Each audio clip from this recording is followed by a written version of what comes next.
from Southeast San Diego, 29 years old. I was sentenced to 17 years in prison. I ended up doing 12 and a half years off that 17 years. I took a deal from 5 to 27 years.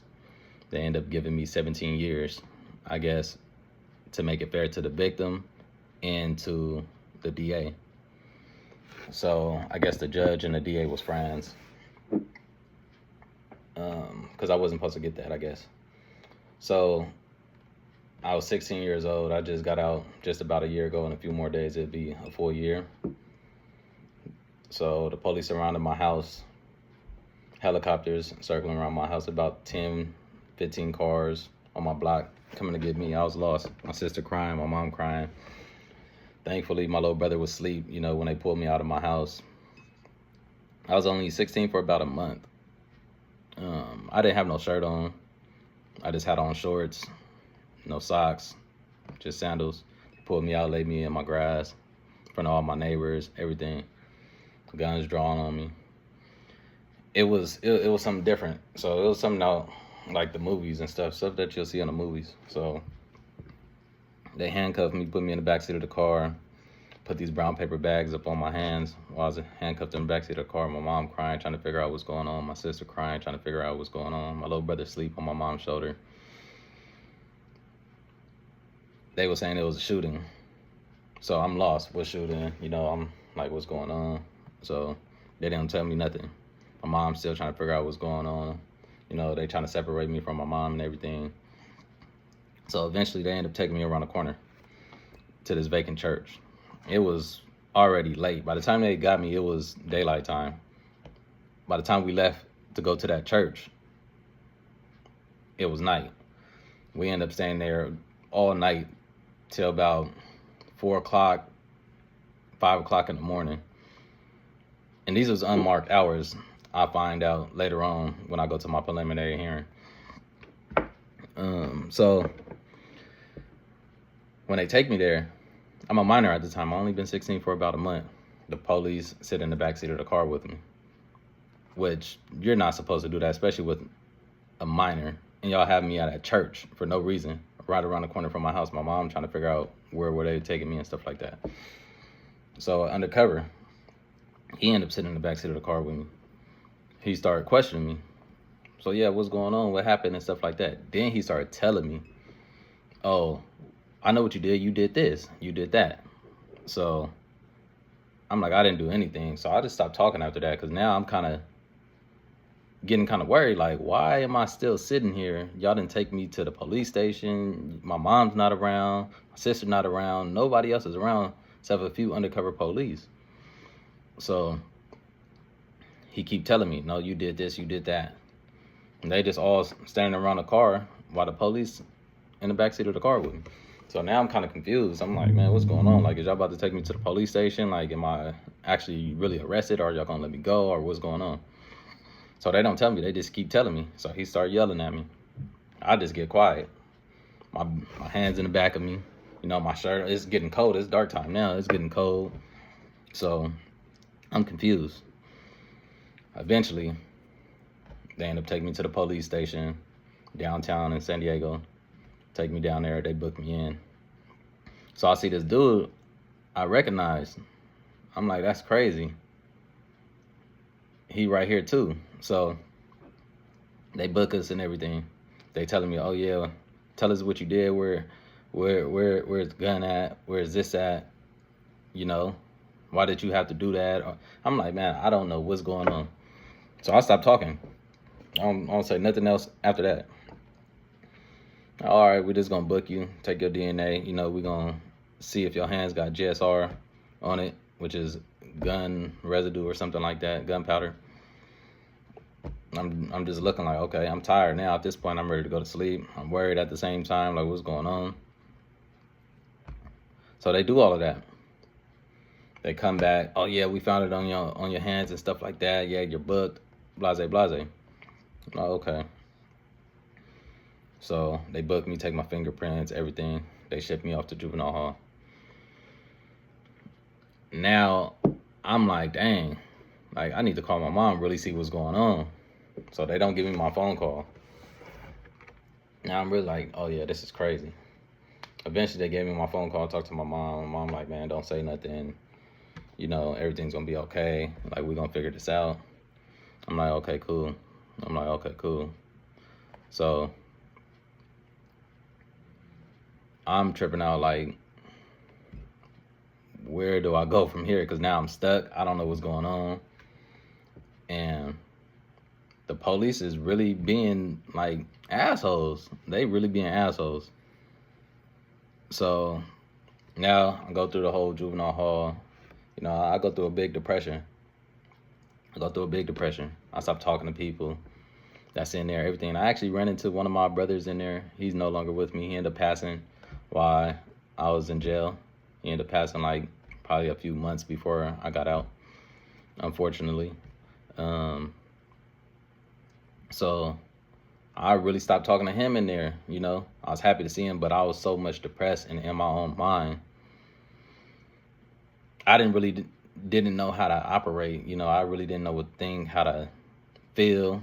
You know, so I was only talking to my current female at that time, and I was only talking to my family, and I was only here and there. So I was really going, you know, praying every night, trying to see what was going on. I couldn't sleep.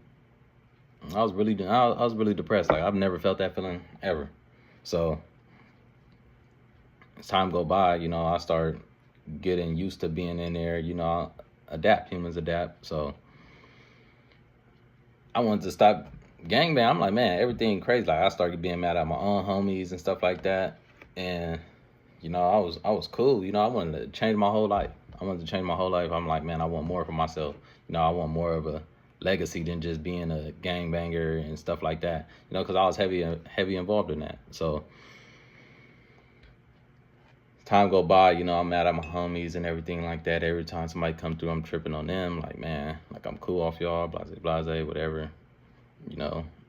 And I started slowly changing, you know, reading my books, doing everything I need to do, and coming up with different businesses that I wanted to run when I get out and everything like that. So as time go on, I'm going back and forth to court.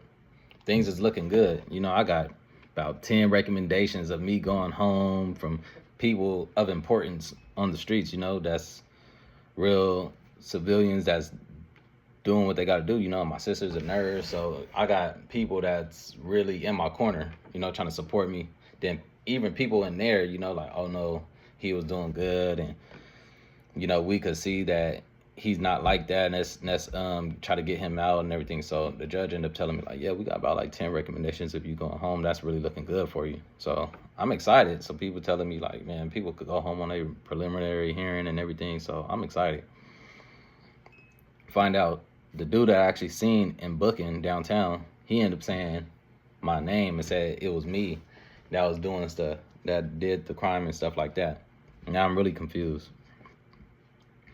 All along, he ended up being the one, you know, that got me in this situation. So I'm hurt because I used to protect him out there on the streets and stuff like that when my homies used to try to do stuff for him, like to him, and punk him, take his shoes, his clothes, and everything. I used to go get his clothes back. Like, nah, like, don't do him like that. You know, I was actually a person that really helped people out there in the streets and protected people. If people needed something, you know, I always been that person to like, huh, here you go. I wouldn't give nobody no money though, other than the homeless. I'm like, although I knew some of the homeless was probably using it for drugs or whatever the case is. But here you go. But as far as my homies, I don't give them money, but I will give them food for sure.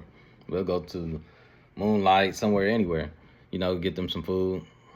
But I started going through my whole little depression and got over that eventually. I ended up going to YA, ended up getting to this riot up in Juvenile Hall, trying to protect one of my young homies, matter of fact. And it was a 5-on-5 little melee in Juvenile Hall, East Mesa. They ended up shipping me out to CYA in Ventura.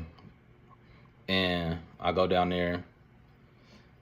It was crazy, a whole different ball game. You know, you got adults up in there, everything. So it's a whole different ball game. So I try to get used to that. But I eventually tell y'all that stories and stuff like that, you know. But it was a very depressing time, You know, I did 12 and a half years, just barely got out, and it really affected me. It had me really sitting there like, damn, like, where did I go wrong in life? You know, I know I was in the streets and everything like that, but I really didn't know no better, to be honest with you. I was a kid. I was only 16 at the time. I was gangbanging well before that, but I'm a kid. My mind really wasn't fully developed or nothing. Then, you know, the police had the unmarked hours, and it was just a whole bunch of holes in my case to where I felt like I was going to beat it. To be honest with you, I felt like I was going to beat it because everything was looking good for me, you know. Then my lawyer, he was never really on my side. He used to tell me, yeah, you're going to do a long time in prison. You're going to lose your female. You're going to lose your family. You're going to lose everybody that you know because you're about to do a long time in prison. Now, I was going to have to fire him a few times, but me being so young and not knowing the law and not being educated on the law caused me to keep him, which was a big mistake of mine. I should have never done it because nobody's lawyer should be coming in there telling you as a minor, oh, you're going to be doing a long time in prison, you're going to lose your family and all this stuff like that. That's automatically bringing you down. You know, that's discouraging you. That's not giving you any type of hope. And that's what I felt in there. I didn't have any type of hope, to be honest with you. I'm like, dang, I thought I was about to get out, but from him keep constantly telling me this week after week after week, I'm like, oh man, like I got to try to take this deal because I was supposed to take it to trial a few times, which I should have, but I didn't due to him. So I ended up getting that 17 years. They ended up booking me, had me on the news, everything. When I got that 17 years, I didn't even know I got the 17 years, to be honest with you, until he tapped me on my shoulder and said, you got 17 years, 2 strikes, and he walked off. I'm sitting there lost like, huh? I want them to ask him a question, but he didn't left so fast. Him and the DA was friends. I seen him go over there, shake the DA's hand, and start talking to him and laughing with him. I'm like, oh, I'm confused now. I'm like, whoa. And as a kid, I'm trying to process the whole thing, like 17 years, because I already had to process, oh, I'm facing 60 years to life in prison. But now, yeah, 17 sounds better. Yeah, of course, it sounds better. But that's 17 years. I'm only 16. I haven't even lived 17 years on this earth. So I'm kind of like, dang, I'm kind of confused. So I ended up getting booked, going back to juvenile hall. This was 2012, May 25th. I got sentenced. And that was like one of the worst days ever of my life because now I'm thinking about my future is in prison. I don't know what can happen in prison, you know, and they shipped me off to prison. So it's going to be more of the story. I'm going to end up going into details as far as some of the things that happen in prison, some of the things that happen in juvenile hall to YA to prison. I'm just start giving y'all some little stories and everything and letting y'all know some of the things that I actually went through in there. And it's some crazy stuff, though. I'm not going to lie, from stabbings to fights to melees to riots to police doing grimy stuff, and how my whole mental changed from bad to good to where I'm at now in life, which I'm doing very good now. You know, got my LLC, everything. So I'll be able to show y'all the transformation, tell y'all the transformation, and actually give y'all some good stories on stuff that actually happened behind the walls. Thank y'all for listening.